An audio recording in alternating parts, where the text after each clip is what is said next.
Hej og velkommen til en lidt anderledes video. I dag der skal vi simpelthen snakke om det sjoveste fiskeri overhovedet, og hvad det er. Så, mens jeg sidder her og plapper lidt derudad, så går vi lige et par forskellige typer fiskeri igennem, og snakker lidt om, hvad er det, der gør de forskellige typer fiskeri for sjovt og spændende, og noget vi bliver ved med at vende tilbage til. Og jeg vil rigtig gerne høre jeres meninger. Der er en del af jer, der allerede er begyndt at abonnere her på kanalen. Men jeg kan også se, at der er rigtig mange, som ser videoen, som ikke gør. Og jeg vil selvfølgelig blive glad, hvis I vil chime ind og ligesom komme med jeres mening om fiskeriet her i kommentarfeltet. Og 2, simpelthen abonnere på kanalen. Fedt, så er vi i gang. Jeg kan lige så godt starte med at sige, at jeg har 5 punkter, som jeg umiddelbart vurderer fiskeriet ud fra, i forhold til hvad er sjovest, og hvad er det, der gør, at jeg bliver ved med at vende tilbage til det.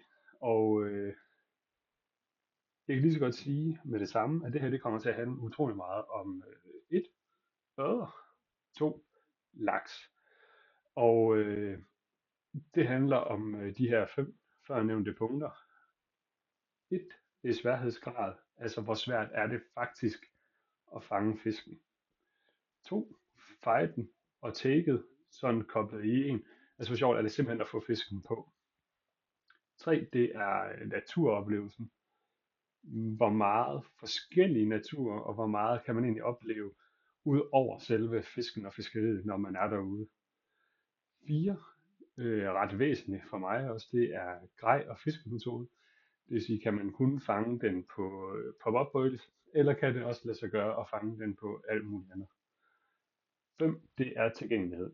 Hvor nemt er det at komme til at fange den her fisk, og hvor mange forskellige former for muligheder har vi for det. Hvad sker der? Den er god, den her. Den er rigtig god. Den her er monstervoldsom. Voldsom. Og lad os bare starte med, hvorfor det her det handler rigtig meget om havørred og om laksen. Måske endda allerede generelt. Det er sådan, at jeg har dyrket en del gedefiskeri tidligere. Jeg har også fisket lidt karper, fredsfisk sådan blandet, og fisker havbars og makraller og alt muligt. Problemet er med mange af de her fisk, at tilgængeligheden ikke er så god. Karpefiskeri kan være utrolig svært sådan at få fingre i, forstået på den måde, at det tit og ofte er nogle private søer, man skal have adgang til, og man skal virkelig være stille med, hvor det er, man fisker henne, fordi ellers så kan du være fuldstændig sikker på, at fisken er tømt et par år senere. Det er set før, og det kommer til at ske igen. Men sø, jeg fiskede utrolig meget i for nogle år tilbage, var virkelig god, havde mange sådan nogle 2, 3 og 4 kilo skarper. Prøvede lige kort sidste år, den var tom. Der var ingen karper tilbage overhovedet, desværre. Karpen lever jo ellers virkelig meget op til det her med fighten. Super spændende. Men jeg synes heller ikke, der er super mange forskellige fiskemetoder på det. Jeg har prøvet lidt med Danica-fiskeri, efter man faktisk godt. Ja, man kan selvfølgelig prøve mange ting, men det er utrolig meget mere effektivt at fiske majs, brød og bøjles, end det er alt andet. Og det er ikke nødvendigvis min foretrukne fiskemetode. Jeg er ellers både fluefisker og spinfisker, og kan godt lide begge dele, og synes begge dele har sin charme. Hvorfor det ikke kan hamle op med ørden for eksempel, for jeg elsker at hamre en 27 gram sandil ud over strømfyldt rev på Djursland en sen sommeraften, og se hvad end der tager 80 meter ud i kastet. Det er super fedt. Jeg kan også godt lide det i fjorden og se, om man kan få overlistet en af de her sommerøder, både på flue og spind. Det kan være skumbillen, det kan være, man prøver noget sjovt med nogle små nymfer, det kan være, hvad end man har siddet bundet derhjemme, men det kan også være med gennemløber eller mikroblinker. Du kan fiske øder på alt, og det gør det fedt. Samtidig så tækket ret fedt, som måske lige var i klippet lige her før. At det øjeblik en ødetager er som regel rimelig nice. De fighter okay, men sammenlignet med eksempelvis geder, hvor taket er super fedt, så fighter de ofte virkelig dårligt. Det er jo bare sådan det er. Jeg synes at geder er en sjov fisk, og dyrker det stadigvæk, særligt når vi er i Sverige på ferie, synes jeg det er det rigtige sted at gøre det. Men jeg synes overhovedet ikke, det kan hamle sig op med den fight, der er i ørder og i særdeleshed laks. Og så skal vi snakke om noget vigtigt, fordi der er stor forskel på, hvor man fanger fiskene henne. Der har lige været et klip her med en havørred, ret stor havred fra Danmark, hvor klippet måske tager 1,5 minut fra at fisken tager til den er i nettet. Det kan man jo ikke sige, det kan jo umuligt være en god fight egentlig. Der har jo ikke været de store udløb, og der har ikke været det helt vilde pres. Men hvorfor gør vi det så alligevel? Fordi sammenlignet med, når vi har været på Island og fanger fisk, der er mindre, eller bare samme størrelse, jamen så tager den her fight til sammenligning i hvert fald 3-4 gange så lang tid, og du ved, 50, 60 og 70 meter udløb sker. Nogle gange, så kroger du en havred, der brænder fuldstændig sammen. Det er sket for mig for mange, mange år siden på Djursland. Der mistede jeg sådan en af de her 80 plusser, der tager helt ind foran stangspidsen. Et helt almindeligt fastmonteret blink i mine unge dage. Smask, og så stryger den ellers bare 80 meter derudad, indtil jeg kan se monofillinjen inde bag fletlinjen, og så tager den springer af. Det sker en gang imellem. Det sker en gang imellem, du kroger en havred på 52 cm i Maja Fjord, som vil tage et udløb på 20 meter. Og du kan ikke rigtig forklare, hvorfor. Men de gør det en gang imellem. Og det samme sker i åen. Du kan kroge en, som ligger så om på siden, efter du har spændt op. Og så er det det. Men du kan også kroge en, som bare vælger at stille sig ind under grødebusken og beslutter sig for, at nu skal den altså bare nedstrøms. Og det skal den i en allerhøvledsfart. Men det sker ikke for ret mange af de andre arter. Tilgængeligheden er jo i top, når vi snakker havredder og faktisk også laks i Danmark. Og det er egentlig det, jeg synes, vi skal slå et slag for. Vi har måske et af verdens bedste laksefiskerier overhovedet herhjemme. Og i særdeleshed med ørredfiskeri. Det vil sige, vi fanger ikke lige så mange store ørreder herhjemme, som man vil gøre på Island. Eller nogle specifikke arter på Grønland. Eller hvis du tager til Alaska. Til gengæld så er tilgængeligheden top.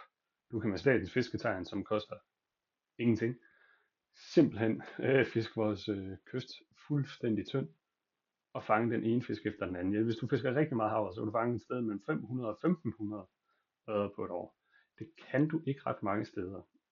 Slet ikke med chancen for at få en stor. Og lige nu er det sådan, at laksefiskeriet herhjemme, jeg kunne være afsted 2 gange i år. Jeg har fået 2 laks. Hvis jeg har brugt 2 dage ved Gavle, ved Orkla, ved Namsen, ved Alta, så har jeg sgu nok ikke fået 2 laks.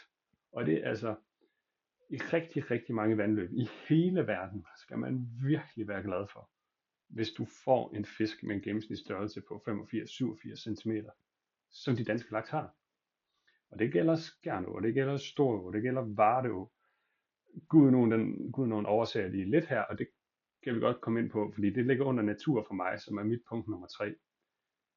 Regnbueørder og til dels Gudenå laks tæller ikke som vildfisk for mig. Det er det sgu ikke helt. Det er jo, ja, det kan jeg så sige om hvad jeg vil. Jeg synes det er fedest at fange en vild fisk. Og jo vildere, jo bedre. Derfor er det også utrolig nice at fiske tingvallatten på Island. Som jeg lige slår et slag her for igen. Du skal få meldt dig til. Du skal gå ind på fiskelots.dk. Du skal ringe til Lars, eller du skal skrive til mig. Min mail, det er christoffer@findonline.dk. Skriv en mail til mig. Kom med på den her tur. Det koster 16.000. Måske plus fly. Så er du afsted til Island. Og du får dit livsfiskeri, formentlig. I hvert fald en kæmpe naturoplevelse. Du kan fange det på meget forskellige grej. Tilgængeligheden er super. Der er mange forskellige fiskepladser. Du får nogle vilde takes. En sindssygt god fight. Og sværhedsgraden, som vi ikke har snakket om endnu, den er også til stede. Du kan hele tiden blive dygtigere. Du kan simpelthen, hvis du vil, du sikkert fiske bombardeflader over ham og klare dig ud af. Og hvis du så vil prøve noget, der er lidt sværere, så kan du gå over i noget almindelig spændegrej. Og så kan du gå over i noget streamerfiskeri, så kan du gå over i noget tørfluefiskeri. Du kan blive ved med at gøre det sværere hele tiden, og sådan kan du generelt også med ørred og laks herhjemme. Derfor synes jeg, det er fedt. Jeg synes til gengæld også, det er meget federe at fange en dansk laks på fluegrej, end jeg synes, det er på spændegrej.